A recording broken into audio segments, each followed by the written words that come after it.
peace. So I find it very weird that the NDP, after in the last Parliament, I think they did support the EU Free Trade Agreement, reversed their position, which is now almost reflective of the new American government's position on trade. So I find that very strange, and I look forward to further debate on that. We'll go to statements by members. Déclaration de député, the honourable member for Scarborough Centre. Thank you, Mr. Speaker. Last week in Scarborough, we had more proof that Canadians are one community united against violence and hate. On a chilly Saturday evening, over 100 community members came together to stand in solidarity with the victims of the Quebec City terror attack and their families, and send a message of unity and love. Thank you to the members for Scarborough North, Scarborough Rouge Park, and Scarborough Gilwood for joining us, as well as our provincial and municipal colleagues. We were led in prayers by faith leaders from the Muslim, Christian, Hindu, and Buddhist communities. And also on Saturday afternoon, the youth committee at the Scarborough Muslim Association brought the community together in prayer. Our future is in good hands with these youth. While this attack has chilled the Muslim community, we are warmed by the love and support of our fellow Canadians. Truly, a Canadian is a Canadian is a Canadian. Thank you. The honourable member for Saskatoon University. Mr. Speaker, I rise today to celebrate the 100th anniversary of ministry for Elim Church in Saskatoon.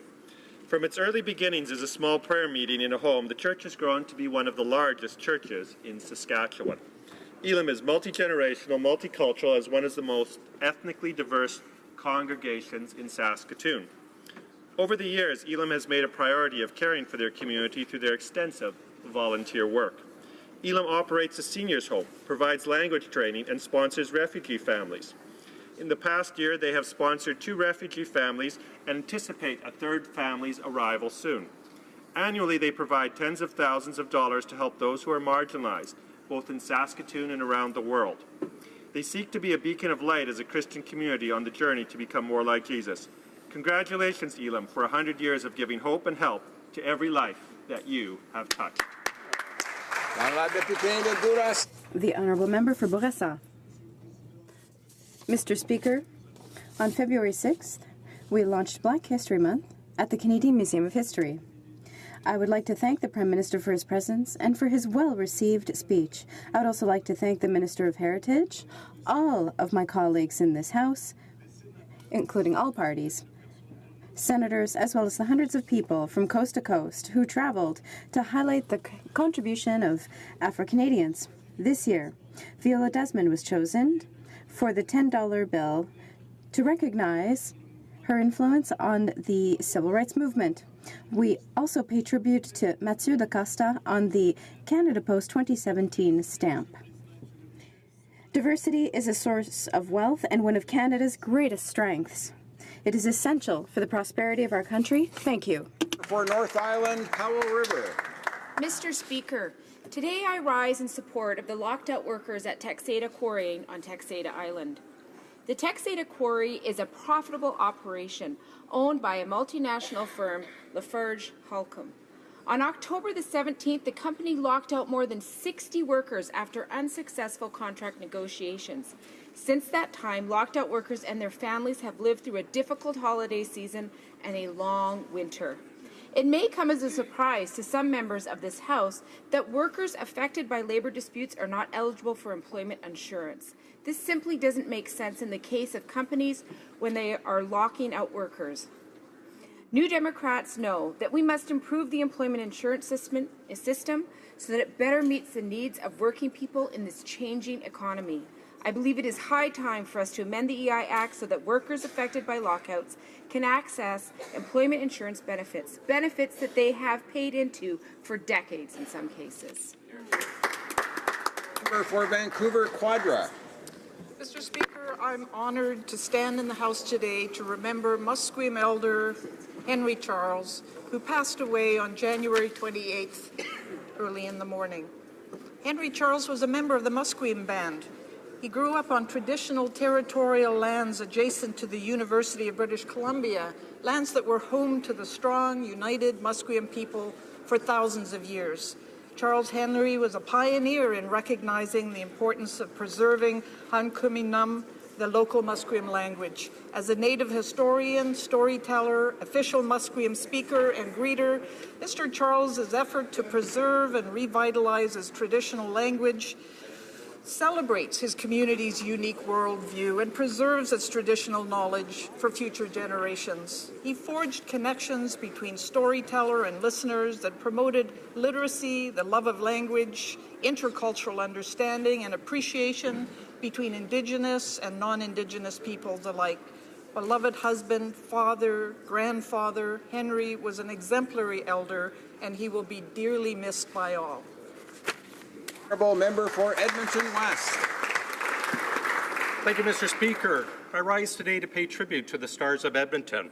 Not Connor McDavid, though I'm very happy to have him wearing an Oilers jersey.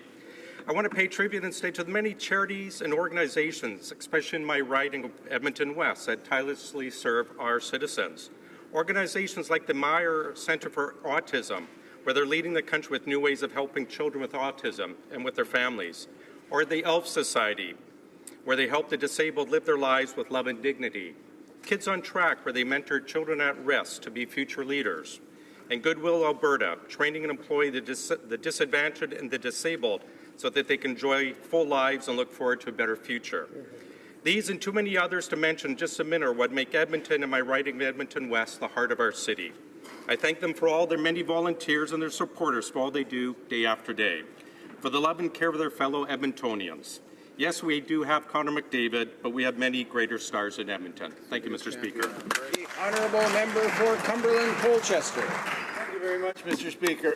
On January 15, 1792, 15 ships filled with African Nova Scotians set sail from Halifax for the west coast of Africa in order to establish a new country called Sierra Leone. Most of these African Nova Scotians were former slaves who had fled America for Nova Scotia and were now hoping for a new life in Africa. These hardy souls established what is today Freetown, the capital city of Sierra Leone. There are still homes in Freetown built the same way they were in Nova Scotia in 1792. There are still streets with Nova Scotia names. People can still name the Nova Scotia towns where their ancestors once lived. The amazing thing to me is that I knew nothing about this significant piece of Nova Scotia history until I visited Sierra Leone a few years ago on a parliamentary mission with the Speaker. I urge anyone interested in this incredible story to go to the internet and search out Nova Scotia settlers, and this amazing story will unfold before your very eyes. Thank you, Mr. Speaker. The honourable member for Glengarry, Prescott Russell. Monsieur le Président, Mr. Speaker, I would like to congratulate the Minister for Heritage and the Minister for Justice in reinstating and modernizing the Court Challenges program. This important program allows Canadians to better make themselves heard when it is time to define their rights and freedoms.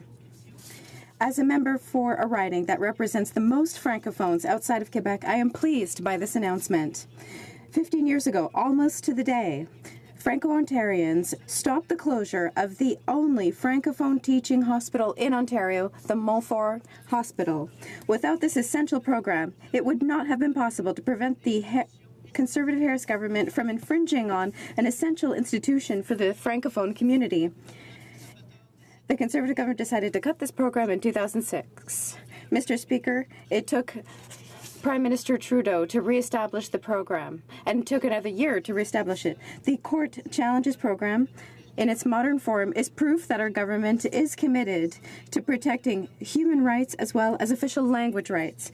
On behalf of Francophone minority communities, thank you. For Leeds, Grenville, Thousand Islands, and Rideau Lakes. Mr. Speaker, I rise today to pay tribute to and to extend condolences to the family, friends, and colleagues of Greg Hinton, Vice President and General Manager of Bell Media Radio, Brockville and Kingston, who died January 23rd after a 2-year battle with cancer. Greg was instrumental in the continued success of radio stations in those two communities, and over his 30-year career demonstrated a deep commitment to the broadcasting business and his communities. He helped grow talented people who are serving across Canada today. In Brockville, he kept the city's only 2 local radio stations JRFM and Bob FM, intensely community-focused, while in Kingston, his leadership has maintained one station at #1 in the market while growing a second station. As well as his busy career, Greg was focused on helping his communities and lent his enthusiastic support to many causes. He is survived by his wife Allison, daughters Jessica, Lila, and Ivy, and son Joshua. He will be missed.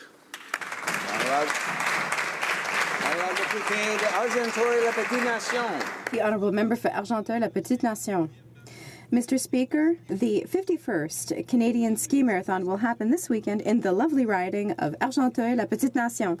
This is the longest and oldest cross-country skiing event in North America.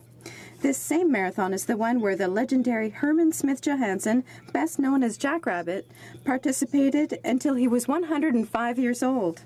Participants of all ages will be able to ski up to 160 kilometers between La Chute and Gatineau, going through Montebello. This marathon is not a competition. There are no winners or losers.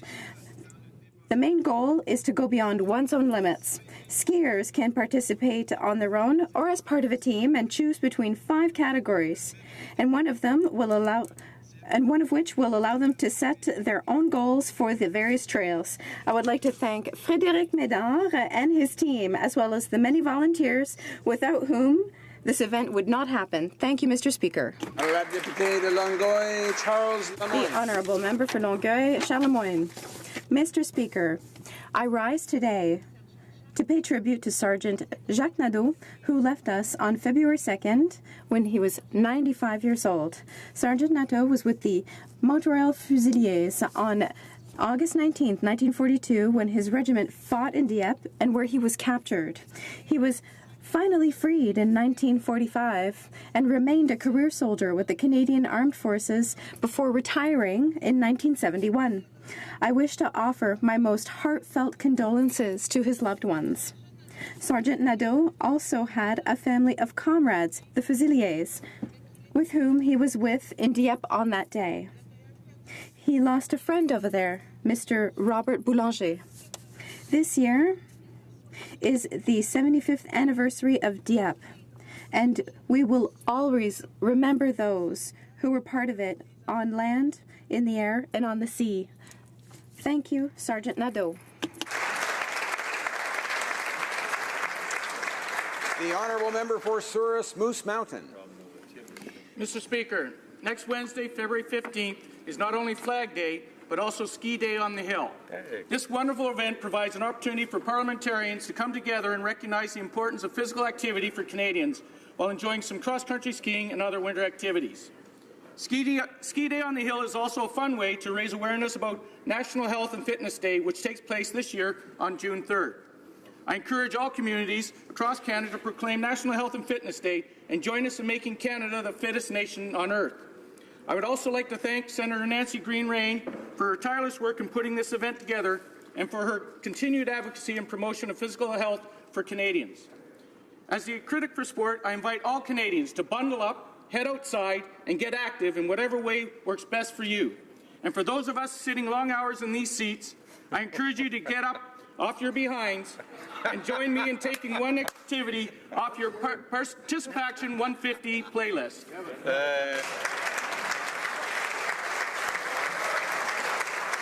The Honourable Member for Labrador.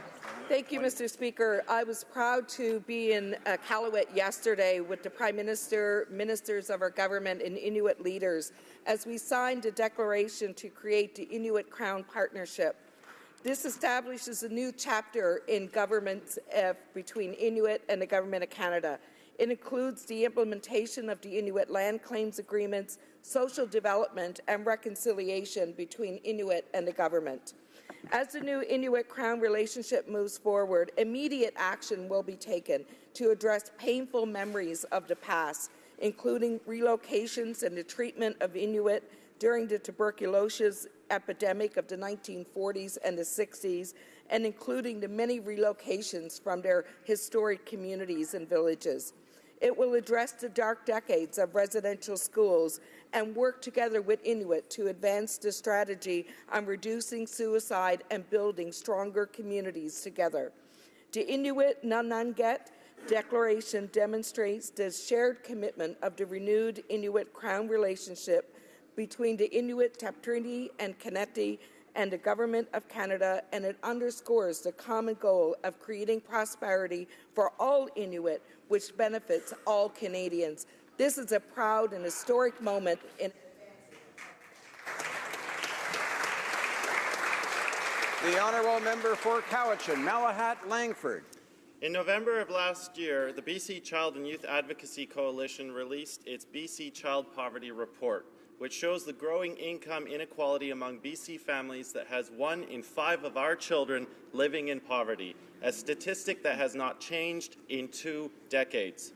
In my own riding of Cowichan Malahat Langford, the city of Duncan is highlighted as having the highest child poverty rate of 31% for an urban area in BC. These are not alternative facts. They are a damning indictment of policy failures from successive Liberal and Conservative governments. In fact, it was just recently that the Liberals shamefully voted against the creation of a national poverty reduction strategy. Mr. Speaker, it is a sad state of affairs when a country as wealthy as Canada continues to display these kinds of statistics. My colleagues and I in the NDP will never rest so long as poverty and inequality continue to exist in Canada. The honourable member for Perth Wellington. Thank you, Mr. Speaker. I'm pleased today to rise to mark the All Senior Care Seniors Games. This is a yearly event held in early February at ASC Living Centres across Canada. There are 2 such retirement homes in my riding of Perth Wellington, Cedarcroft Place and McCarthy Place Retirement Residence. Today marks the closing ceremonies of this year's Seniors Games, and across Canada, residents and community members will be gathering to mark and celebrate the successes of our senior citizens. Events include walking the hallways, Wii bowling, billiards and bocce, Wii golf, shuffleboard, and various card games. The ASC Seniors Games are an opportunity for all residents to participate and socialize, no matter the activity level. Mr. Speaker, healthy aging is important as our population ages, and the All Senior Care Senior Games help our senior citizens exercise their bodies and their minds. I would like to thank the organizers of the All Seniors Care Seniors Games on a successful year and congratulate those who participated. Thank you, Mr. Speaker. The honourable member for Willowdale. Mr. Speaker, it's an honour to rise today to congratulate the Ministers of Canadian Heritage and Justice for their inspired announcement this week to reinstate and modernize the landmark Court Challenges program. While this instrumental program was unceremoniously shuttered by the previous government, I'm proud that our government has fulfilled another campaign promise and restored this vital tool for equality and justice.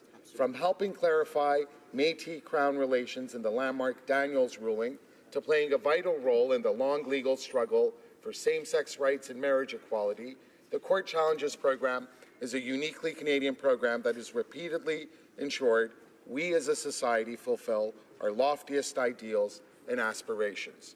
Our government is committed to helping Canadians better define their rights and freedoms enshrined in the Charter.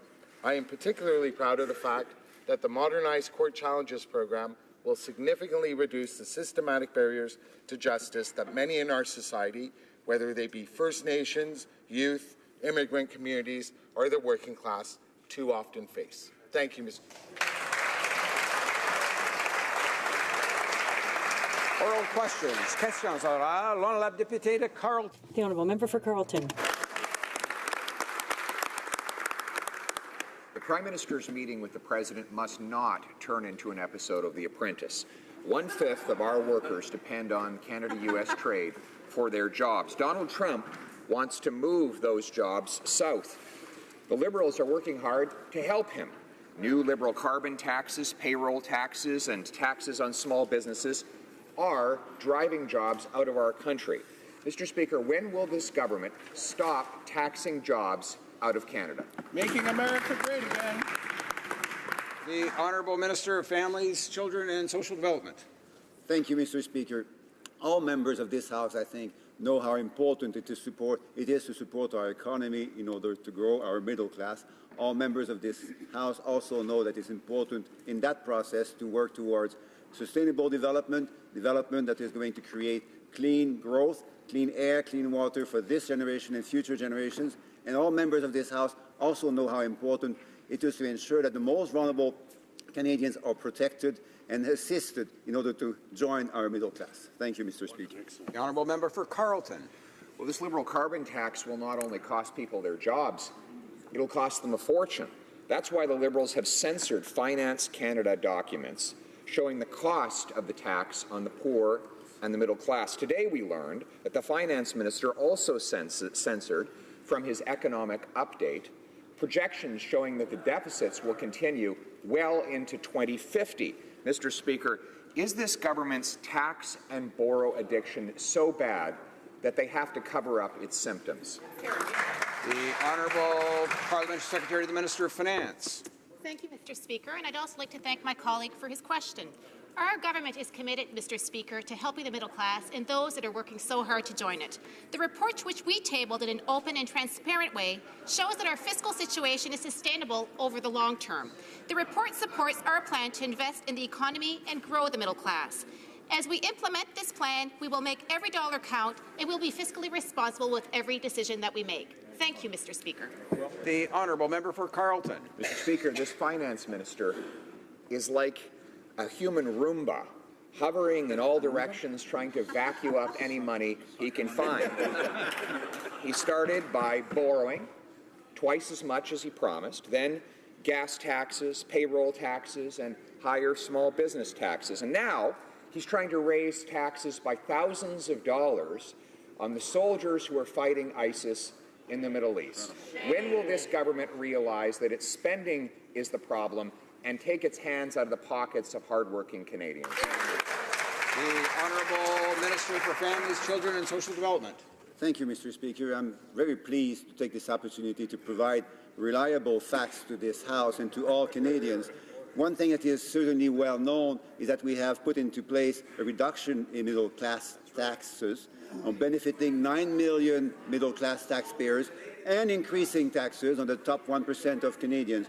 One thing which is also well known, I think, Mr. Speaker, that we have stopped sending checks to families of millionaires and increased family supports to 9 families out of 10. These are not only strong figures, Mr. Speaker, but extremely important figures for Canadians who want to confide in the will and the ability of our government to work for middle-class families. La députée Louis Saint-Laurent. The honourable member for Louis Saint-Laurent. Mr. Speaker, the cat is out of the bag. Remember, just before Christmas, the Minister of Finance released a devastating document for the government's pathetic management, which concluded that if nothing were changed, we would be at $1.5 trillion in debt by 2050, and we wouldn't be able to balance the budget until 2055. Well, the Globe and Mail released today that that document wasn't just given to the minister a few days before Christmas. He had it since October, and so for 10 weeks the Minister of Finance hid this information from Canadians. It was a very severe criticism of the government's pathetic management. Why was the government hiding this information from Canadians? The Honourable Parliamentary Secretary. Well, thank you, Mr. Speaker. I'd like to thank my colleague opposite for his question. The update of economic forecasts and budgetary forecasts show that the budget situation of our government is sustainable in the long term. This is our government's plan, which will make sound investment decisions in the economy for the middle class and to enhance productivity in Canada, Mr. Speaker. Our government will continue to invest in the economy while ensuring financial viability in the long term. Thank you, Mr. Speaker. The honourable member for Louis Saint-Laurent. Mr. Speaker, if it was all that nice, then why did you hide the document for all those weeks? It's exactly the opposite. This shows that if nothing is changed, if you don't change anything, then we're going to be looking at a deficit and a no balanced budget until 2055 and a debt of $1.5 trillion in 2050. How can you find that to be so good? Mr. Speaker, if it were good, they would have been quick to release it, and the opposite happened. They hid it for 10 weeks. Why so much hypocrisy on the part of this government? Parlementaire. The Honourable Parliamentary Secretary. Well, Mr. Speaker, once again, I'd like to thank my colleague for his question. Our government's priority is to focus on the middle class and those who are working hard to join it.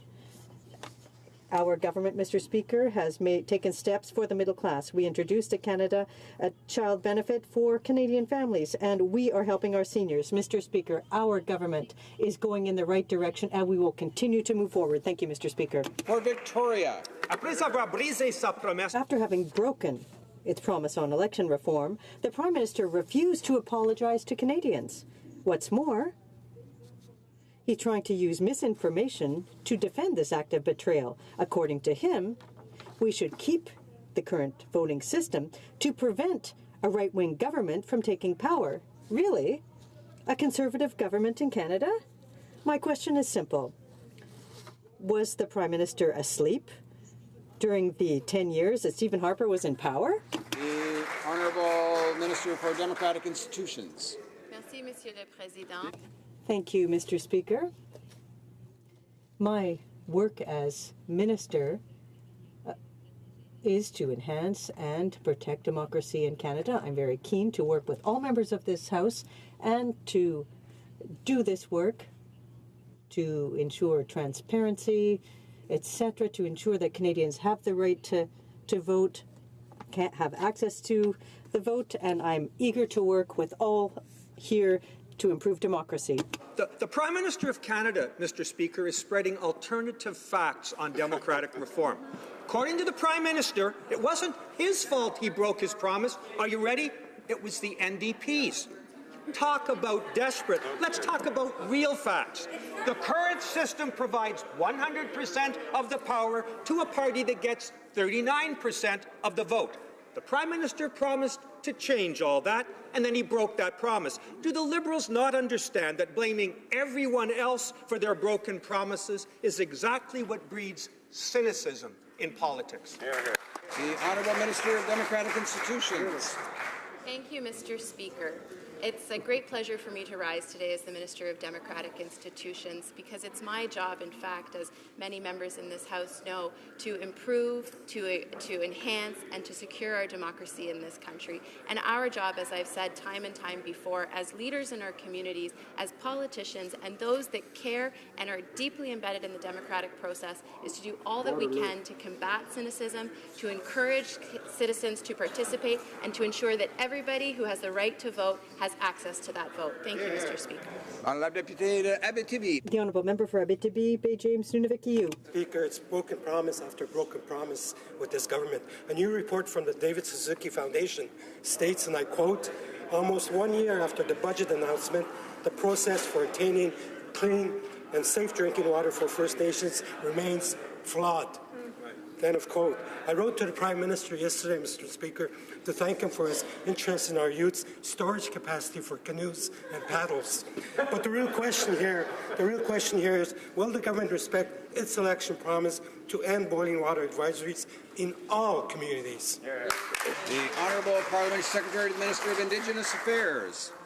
Thank you, Mr. Speaker, and I want to say that our government is very proud of the relationship we've established with young Indigenous Canadians across this country, and we'll continue to build on that relationship.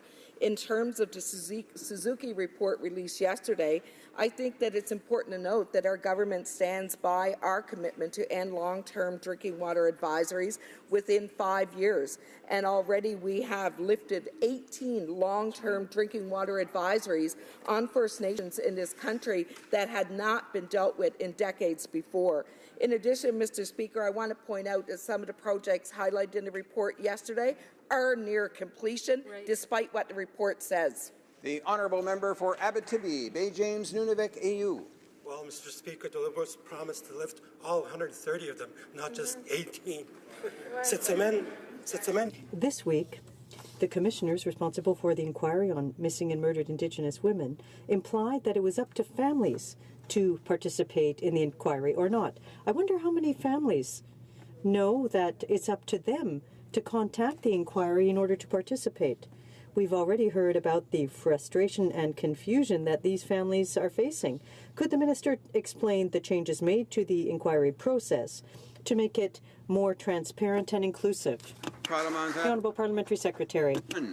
Thank you, Mr. Speaker. We were very proud to meet our commitment to Canadians and launch a truly national independent inquiry into the ongoing tragedy of missing and murdered Indigenous women and girls in this country. In August of 2016, we announced the terms of reference that would guide the inquiry, and the 5 commissioners that have been appointed are now leading that process.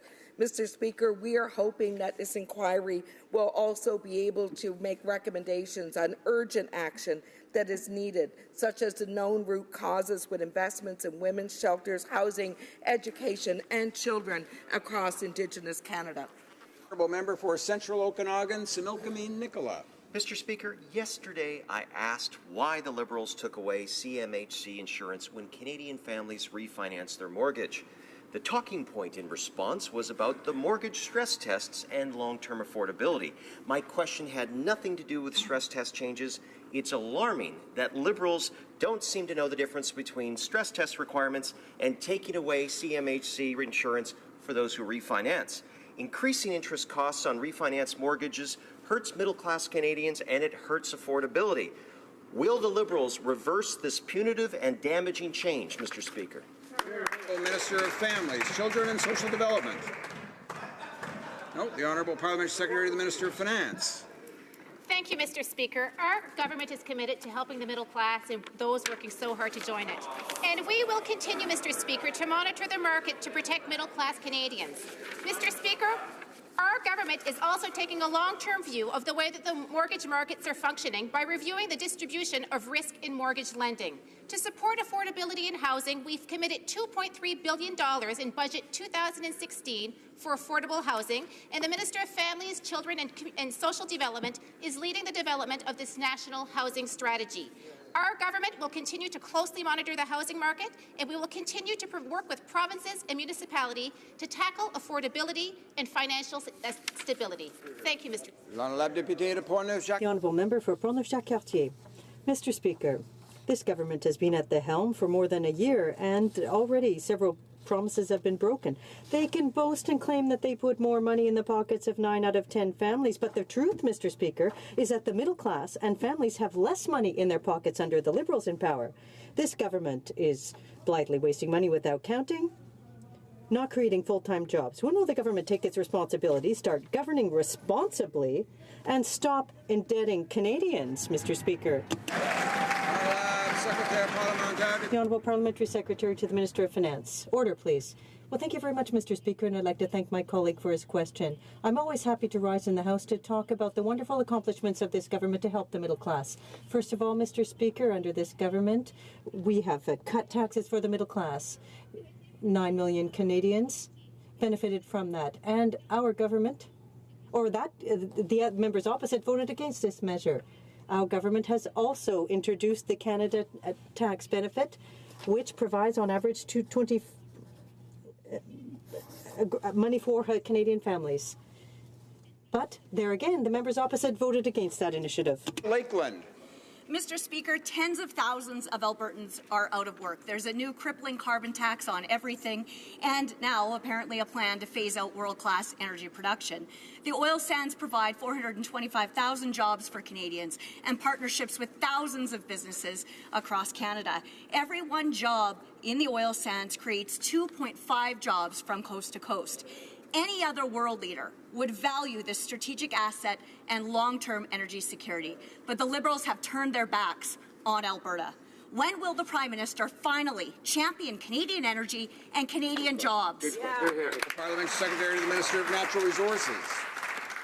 Thank you, Mr. Speaker. As a government, we understand the challenges workers and their families across the country in the energy sector have experienced for over the past 3 years. We did in 1 year what the previous government couldn't do in a decade. We are protecting our oceans.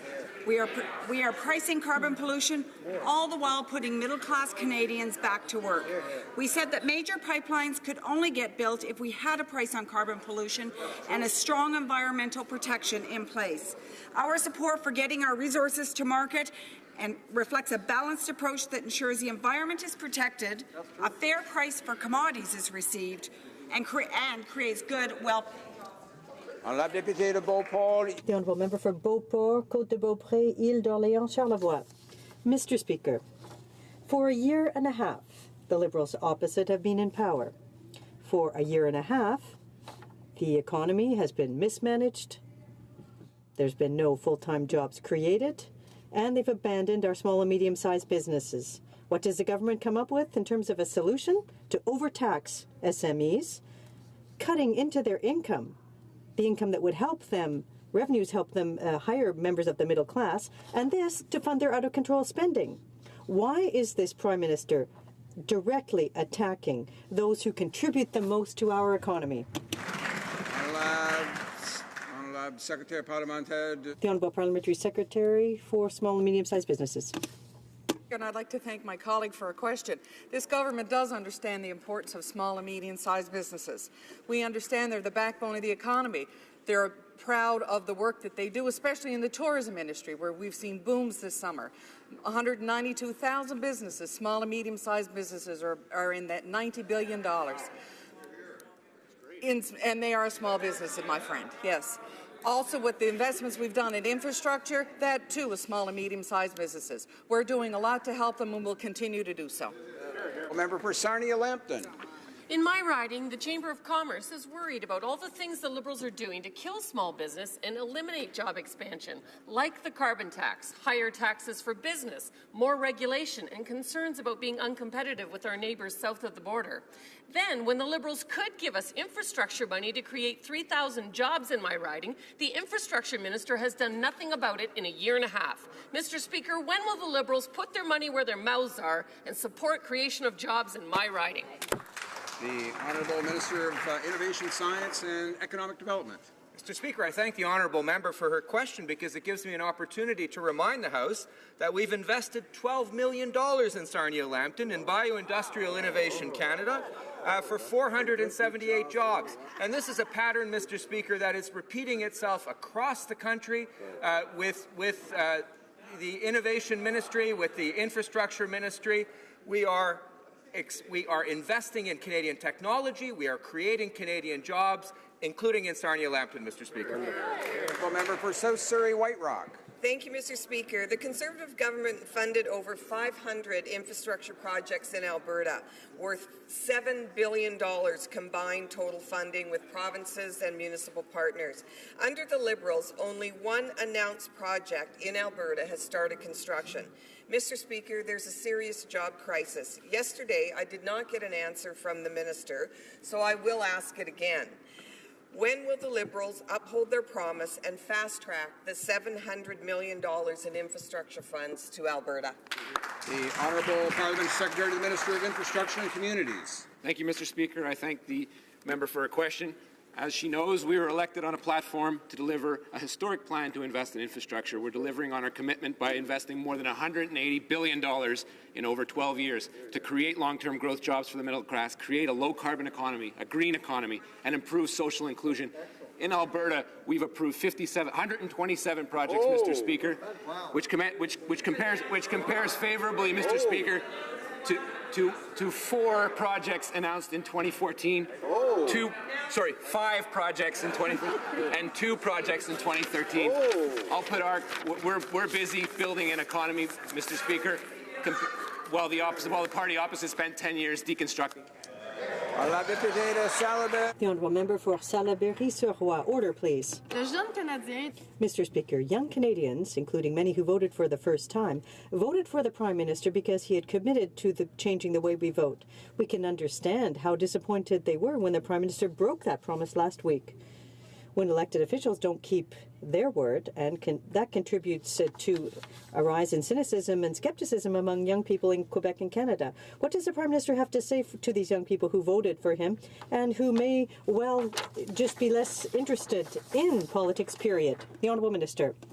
Well, thank you, Mr. Speaker. As I said today, it's important for all members in this House, all political leaders in Canada who are committed with our democracy to encourage young Canadians to vote and to participate in the democratic process.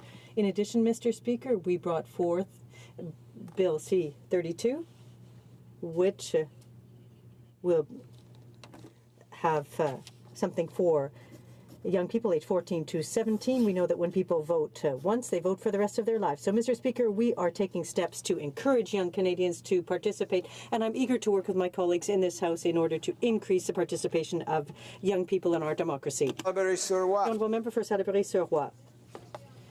Well, young people, when they see that promises aren't kept, they don't want to participate. And in that regard, there's a young people who spoke publicly about their disappointment with respect to this broken promise. It's Liberal McGill, which officially represents the Liberal Party of Canada at McGill. They said, and I quote, "The decision announced today by the Prime Minister was very disappointing for the Executive as well as for the members of the Young Liberals of McGill." What does the Prime Minister, who is also Minister for Youth, have to say to his own members? The Honourable Minister. Thank you, Mr. Speaker. As we all know in this House, Canada is a democracy. And in a democracy, we debate ideas, we have different positions, and we are very proud that we can have a debate on varying points of view here in this House, and that we can do so with wisdom, respectfully, and with a view to encouraging all to participate. That is what we have always done. We will continue to work to enhance our democracy and our traditions in this country. The Honourable Member for Charlebourg-Haute-Saint-Charles. Paper question, the Defence Minister said, all Canadian Armed Forces personnel serving at all Operation Impact Kuwait locations receive tax relief effective October 5th, 2014 to September 1st, 2016. He misled the House yesterday when he blamed the former government. He took away their benefits. He did nothing to help them. Why are the Liberals taking away our soldiers' benefits? The Honourable Parliament Secretary to the Minister of National Defence. Merci, mon collègue, de sa question. I'd like to thank the member for his question and his concern in our soldiers deployed abroad. As the Minister mentioned yesterday, Mr. Speaker, we are resolved to looking after our troops, including their pay. We will ensure that tax measures are fair. And that is why the Minister called on the CDS to contact the various organizations in order to look at rules governing pay and to propose changes, including finding ways to limit negative repercussions on deployed troops. Honourable Member for Charlebourg-Haute-Saint-Charles. Well, thank you, Mr. Speaker. In order to save money, the Liberals are cutting pay to soldiers deployed abroad. They're cutting the income, and they have no recourse to defend them. The Liberals know they're an easy target. Savagely cutting this way pay for men and women who are deployed to wipe out ISIL, that disgusts me. Mr. Speaker, how can the Minister and a former reservist like me allow this to have happened, especially when we pointed out that it was happening last December? The Honourable Parliamentary Secretary. Mr. Speaker, the official opposition spokesperson said, and I quote, "The Minister of National Defence, who is a proud veteran, knows just how important danger pay is for our courageous troops as well as for their families at home." The Minister said we must put in place a process to resolve certain problems. Many departments are involved and need to be consulted. We are working on this issue and we will succeed in resolving it. Thank you, Mr. Speaker. The number of Canadian veterans who are suffering permanent physical brainstem injuries as a result of mefloquine, the anti-malaria drug they were ordered to take, is growing daily. The Veterans Affairs Minister must put veterans first and work towards a national registry to provide the evidence to diagnose and treat mefloquine toxicity. Will the Minister finally bring relief to the stigma and the pain of veterans who are suffering simply because they followed orders during their sacrifice and service to Canada? The Honourable Parliamentary Secretary to the Minister of Veterans Affairs. Mr. Speaker, the Department of National Defence and Canadian Forces take the health and well-being of Canadian Force members and veterans very seriously. I thank the member opposite for her tireless efforts in working for Veteran Affairs. While I cannot comment on specific cases, I do hope this individual looks after their health and consults with their doctor. We provide a range of services and programs to promote the welfare of those who become ill or injured in the line of duty, including disability and related health care benefits, rehabilitation services, financial benefits, and support to families. Thank you. The Honourable Member for Barrie-Innisfil. Mr. Speaker, I'm not sure the Parliamentary Secretary heard the Honourable Member's questions, but Canada's allies have banned the use of the anti-malaria drug mefloquine. In fact, Veterans Affairs Committee wrote a letter to the Minister of Health to study the effects on November 18, 2016. The physiological and the psychological effects on those who were given mefloquine during service is a cause of great concern within the veterans community. Mr. Speaker, will the Prime Minister direct the Minister of Defence to follow our allies' lead and ban the use of mefloquine, not only for our soldiers, but for their families as well? The Honourable Parliamentary Secretary to the Minister of National Defence. La santé et le bien-être de The health and well-being of all members of the Canadian Armed Forces is very important to our government. Malaria is an infectious disease that can jeopardize the lives of our troops who can be exposed to during their duties. It's a personal decision with respect to prevention of malaria.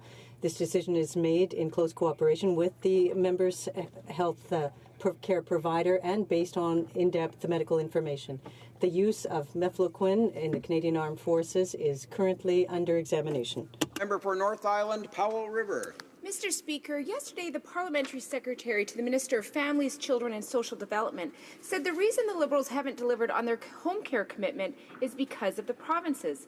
Let me read their home care promise from Liberal.ca because apparently that's where the real promises live. Quote, as an immediate commitment, we will be investing $3 billion. 14 months later, and now it's the province's fault? When will the Liberals stop blaming others and finally come through on their commitment for home care? The Honourable Parliamentary Secretary to the Minister of Health. Merci, Monsieur le Président. Écoutez, je pense... Thank you, Mr. Speaker. I think that we have done our share and we've made a good offer to the provinces. This is an offer that is going to increase the health transfer by over $1 billion a year, in addition to a supplementary $11 million over the next years for mental health care and home care. I think that this meets the needs of Canadians in terms of home care and mental health care, and I think it's going to be transformational for our health network. Churchill River. Mr. Speaker, the Conference Board of Canada has released a report confirming the shortfall in infrastructure funding in Northern and Indigenous communities. The report states that a long list of Northern and Aboriginal concerns need to be addressed. We are talking about access to safe water, housing, roads, internet, cell coverage, and power. When will the Liberals acknowledge these rights and provide the urgently needed services? The Honourable Parliamentary Secretary to the Minister of Indigenous Affairs. Thank you, Mr. Speaker, and I thank my colleague for her question because I think it's very important to note that this is a government that takes very seriously investments in infrastructure in Indigenous communities across Canada. This past year, we have invested record amounts of money both in housing, in water, in wastewater, and in other infrastructure needs, both on reserve and in Northern and Indigenous communities. In fact, yesterday, Mr. Speaker, I happened to be in Nunavut with the Minister for Families and Social Housing and the Minister of Indigenous and Northern Affairs, where they talked about the $50 million investment in Nunavut alone to be able to improve the housing conditions in that community. We're going to keep doing what we're doing. The Honourable Member for Coquitlam, Port Coquitlam. Mr. Speaker, our Canadian Armed Forces operate in a wide variety of challenging and geographically diverse locations around the globe.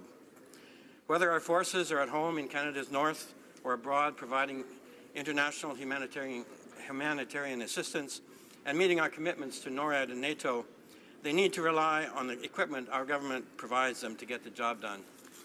Can the Parliamentary Secretary to the Minister of Public Services and Procurement inform this House about recent investments made in support of our Canadian Armed Forces? Good question. Parliamentary Secretary for Public Services. Question. Great news. Our government is committed to providing the men and women of the military the equipment they need to do their job while providing well-paying jobs for the middle class and those working hard to join it. That is why yesterday our government announced the award of contracts totaling $168 million to acquire new portable shelter systems for our military. These contracts will not only provide our military with the modern equipment they need to do their jobs safely and securely in virtually any environment, at home or abroad. This will also create or maintain 160 good-paying jobs and generate economic benefits for Canadians. The honourable member for Beauport-Limoilou. Mr. Speaker, there's clearly controversy swirling around the purchase of Super Hornet fighter jets. Yesterday, in the Government Operations Committee, they refused to hold an emergency debate. And what's the mandate? To study procurement contracts. We want to make sure everything is done in good order under the government contracts regulations. Will the Liberal government allow our committee to do its work on this important matter and ensure respect for parliamentary procedures? The Honourable Parliamentary Secretary to Public Services. Mr. Speaker, the good news doesn't stop there. Our government has announced a decision to launch a competitive bidding process that is open and transparent to replace our CF-18 fighter jet fleets shortly after the publication of the Defence Review. This competitive process will allow us to provide our CF members the best aircraft in the long term according to the best price-quality ratio and to ensure the best industrial benefits for Canadians. All aircraft builders who respect the criteria will be able to bid. Mr. Speaker. The honourable member for Edmonton West. Mr. Speaker, yesterday the Liberals used their majority in the committee to shamefully shut down a study on the Boeing F-18 Super Hornet sole source purchase. The procurement minister's own mandate from the Prime Minister states government and its information should be open by default. And in case you weren't listening, open by default. The minister is cynically ignoring these instructions. Why is she blocking information about the Super Hornet purchase from Canadians? The Honourable Parliamentary Secretary, the Minister of Public Services and Procurement. Mr. Speaker, just to prove that good news can be transmitted in both official languages, I just want to tell you our government announced the decision to undertake an open and transparent competition to replace the full CF-18 fleet shortly following the results of the Defence Policy Review. This will provide our men and women in uniform with the right aircraft for the long term, at the right price, and with the right economic benefits for Canadians. Any aircraft that meets the requirement can bid in the competition. Mr. Speaker, the good news keeps coming for our men and women in uniform. The honourable member for Beauport-Limoilou. Mr. Speaker, let's talk about Phoenix. The parliamentary secretary and the minister are showing poor leadership. First, the minister never admitted her initial error of having launched this system in 2016, and she is absolutely letting the deputy minister go to all the press conferences and take the flak. And since the beginning of the fiasco, the minister has tried to downplay the scope of this crisis that is affecting thousands of Canadian families. When will the minister finally show political courage in this matter? The Honourable Parliamentary Secretary. Mr. Speaker, I have never seen a minister do so much work to solve a problem that was bequeathed to us by the previous government. I cannot believe this political party that is rising in this House, and they have no shame because they are the ones who gave us this problem. Our minister has put provisions in place. This minister is going to fix the problem. We are going to overcome the problems with Phoenix, and our civil public servants will be paid. Mr. Speaker, after a year of missed deadlines, tens of millions of overpayments, endless talking points, as we see here, the Liberal Phoenix fiasco is getting worse. And now the Liberals are failing public servants on maternity and disability, with 80% of recipients not receiving their pay on time. Do you have a talking point for that? 80% are missing. When will the Minister of Public Services stop hiding behind her deputy minister, take responsibility, and fix the Liberal Phoenix fiasco? Honourable Parliamentary Secretary, the Minister of Public Services. Mr. Speaker, I must tell you that I am a little bit incredulous vis-a-vis a political party that left us a legacy of a failed project that this minister, that this prime minister, that this department is working overtime, is working around the clock to fix. We will fix the problems in Phoenix. I can reassure him that public servants will get paid, overpayments will be corrected, and public servants will enjoy a modern pay system, but no thanks to them. The honourable member for Cowichan Malahat Langford. Mr. Speaker, this week the Liberals announced the revival of the Court Challenges program. This program will fund court challenges based on freedom of religion, democratic rights, liberty, and security. Restoring this program is a good step that is long overdue, but the government should enshrine it in law. Liberals need to keep their promise to stop fighting First Nations families, veterans, and mothers in court. So a simple question for the Minister. Will the Liberals enshrine this program in law so that these groups and future groups can access justice and keep fighting for fairness, and when will they do it? The Honourable Parliament Secretary to the Minister of Canadian Heritage.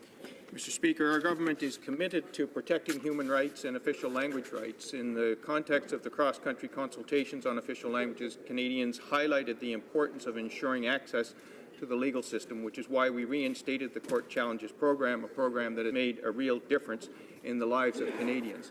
In order to get the program up and running right away, it was important to do it in the way that it has been done. The possibility of enshrining it into law is one that could be considered at a later date, but in order to get these rights available to be supported, it was necessary to do it in the way that it has been done. Member for Nanaimo, Ladysmith. Mr. Speaker, Liberals have been promising action on solving the abandoned vessel problem since they first took office. Coastal communities are tired of waiting. Boats are still sinking. We need a strong system to stop oil spills on our coast. It's time that this ship sails, and it's time that the Coast Guard receives the resources and the broader mandate that it needs to do its job. When this boat take action on solutions to protect BC's coast. Minister of Fisheries and Oceans. Mr. Speaker, that almost sounds like a planted question. It gives me an opportunity to tell the member that that ship sailed, in fact, in November, when our Prime Minister was in British Columbia. I was in St. John's, Newfoundland, and we announced a historic investment in the Canadian Coast Guard in partnership with Transport Canada.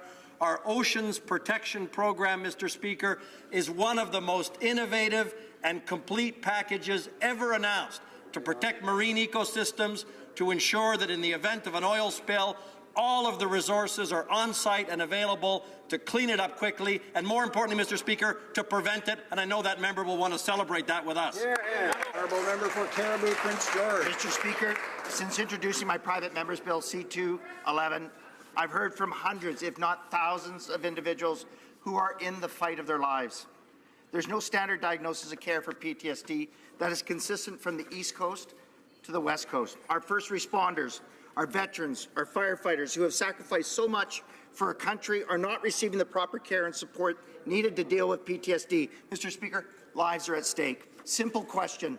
Can we count on the Prime Minister and his Liberal caucus to support Bill C-211 when it's voted on at second reading? Yes or no? The Honourable Parliament Secretary to the Minister of National Defence.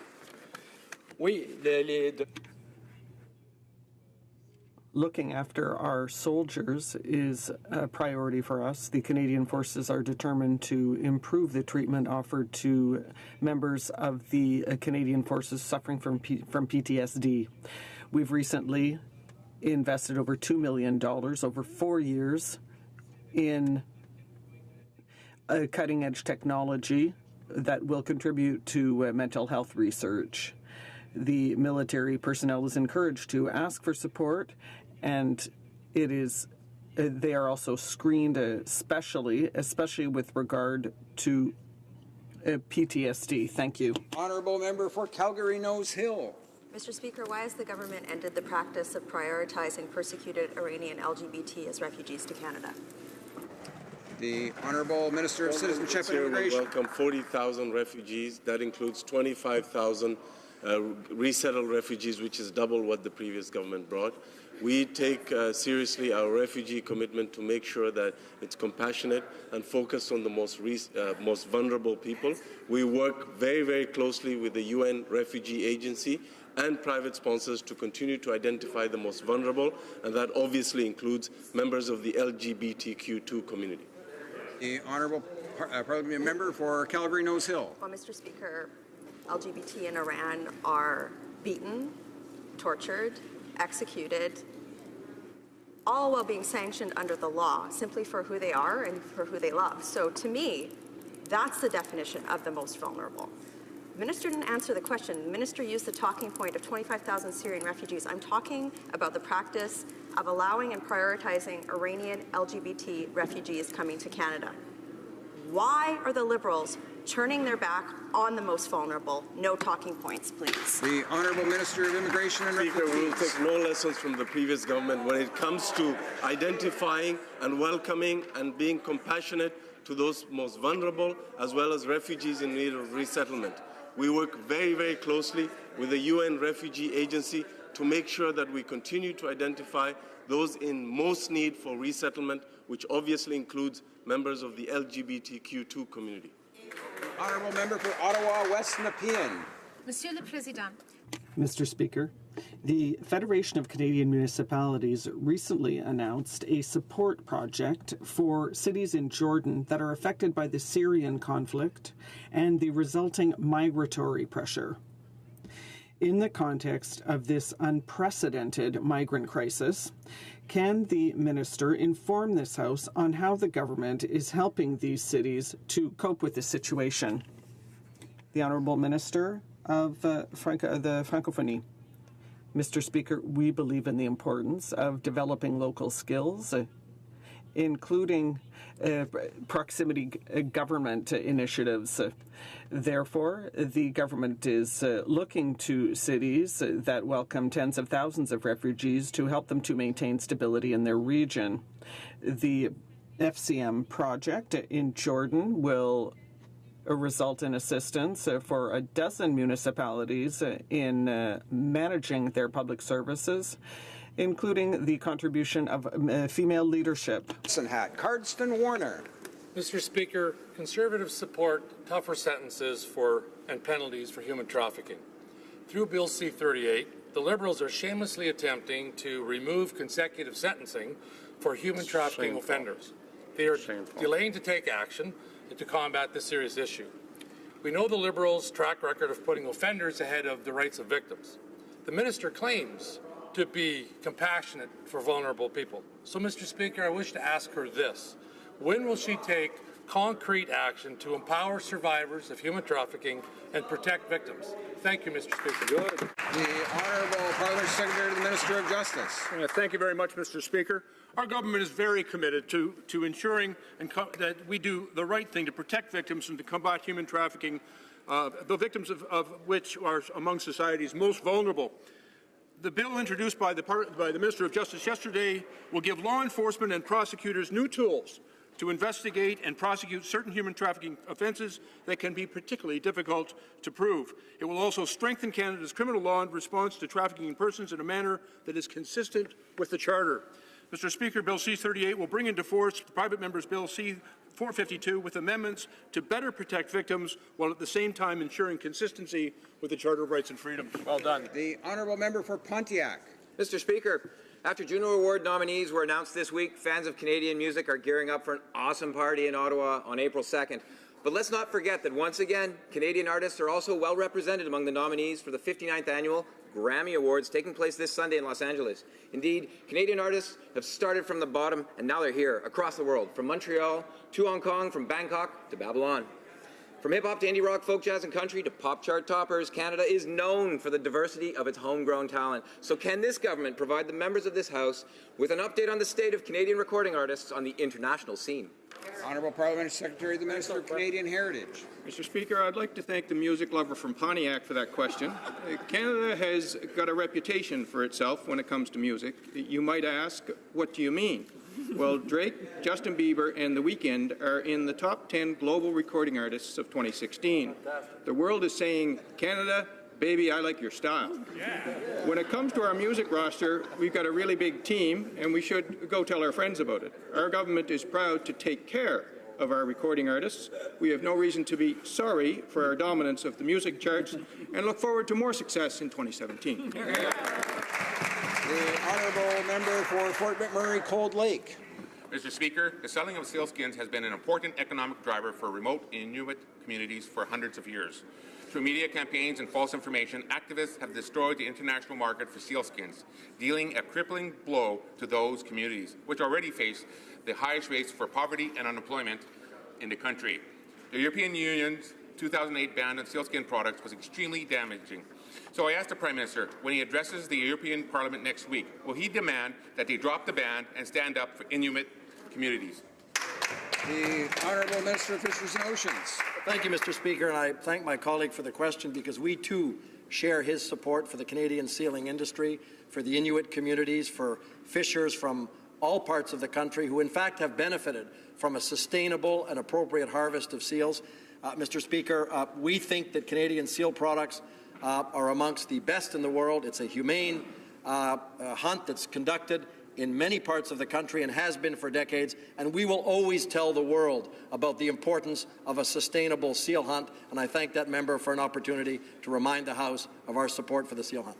The Honourable Member for La Pointe de l'Île. Mr. Speaker, yesterday, Yassine Haber was supposed to travel to Boston for a tournament with the Sherbrooke University sports team. After having been interrogated for 6 hours about his religion and the Moroccan origin of his parents, he was turned away at the border. When he meets with Donald Trump on Monday, what will the Prime Minister do to ensure that Quebecers are not treated like second-class citizens just because they're called Yassine? The Honourable Parliamentary Secretary to the Minister of Public Safety. Mr. Speaker, I share the concern of the member opposite. Let me assure the member opposite that we will work to ensure that all Canadians receive fair and proper treatment. I would encourage any member of this House, if there is an incident that they become aware of that causes them concern, to bring it to our attention. Obviously, a number of these issues are emergent. We will take a look at this situation. We'll be happy to get back to the member, and again, I appreciate him bringing it to our attention. Honourable Member for Joliette. Mr. Speaker, I'll tell you what the Prime Minister is going to do. Nothing. When he visits Washington, AgriPure fears that our dairy producers will be used as a bargaining chip in trade negotiations with Mr. Trump. And rightfully so. For over a year, the government has done nothing in terms of the United States, and its strategy to defend us is nothing and nothing. Dye-filtered milk, nothing. Softwood lumber, nothing. Mr. Speaker, will the government confirm that it is going to continue that it's done since the very beginning to defend us? That is nothing. The Honourable Parliamentary Secretary to the Minister of Foreign Affairs. Mr. Speaker, our government will continue to defend our farmers, our producers, and their families, of course. This government will always protect the interests of Canadians and Quebecers, their jobs, and our products. We will staunchly defend our national economic interests, and we will continue to advocate Canadian values. Thank you. The Honourable Member for Repentigny. Mr. Speaker, right now, democracy is on trial in Spain. Artur Mas, the former president of Catalonia, is liable to 10 years of a ban from the public service for having launched a consultation on independence, and the Speaker of the House, Carme Forcadell, for having allowed the vote to be held in the House on this issue. They are guilty for having encouraged debate.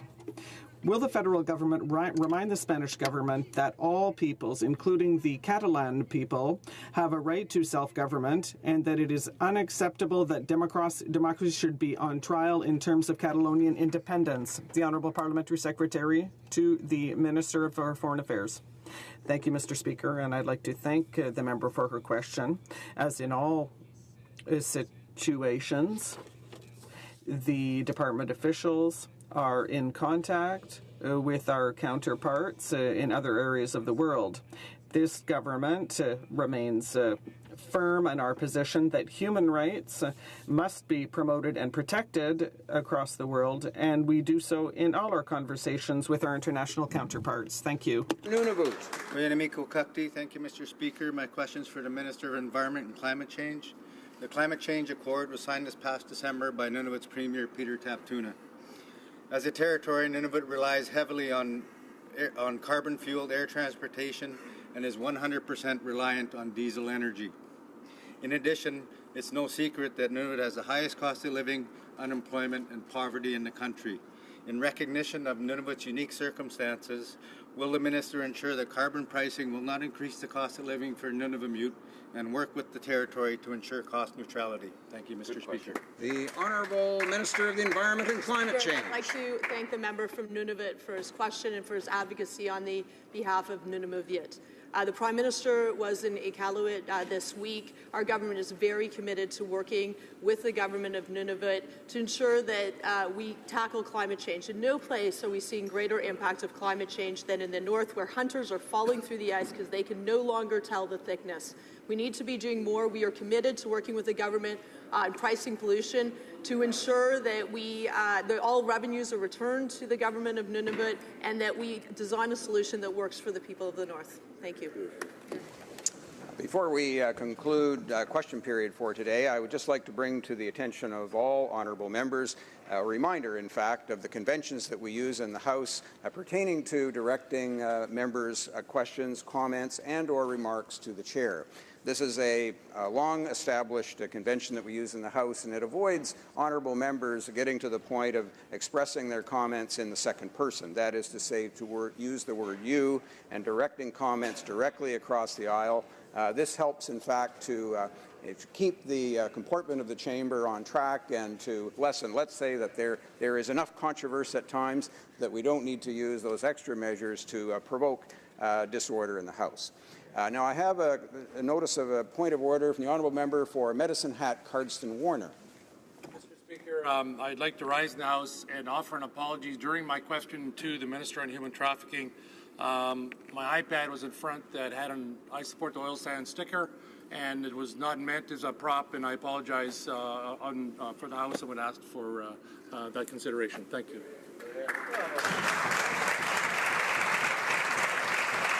I thank the honourable member for his notice to the House in that regard, and certainly to the benefit of all other members that props, of course, are prohibited in the House for that purpose. And we'll go to tabling of documents, dépôt de documents, introduction of government bills, statements by ministers, déclaration des ministres, reports from interparliamentary delegations. The honourable member for Kenora. It's pursuant to standing order that I'm here. Standing Order 34-1, I have the honour to present to the House in both official languages a report of the Canadian section of Parliamerica's respecting its participation at the 41st Board of Directors meeting and at the 13th Plenary Assembly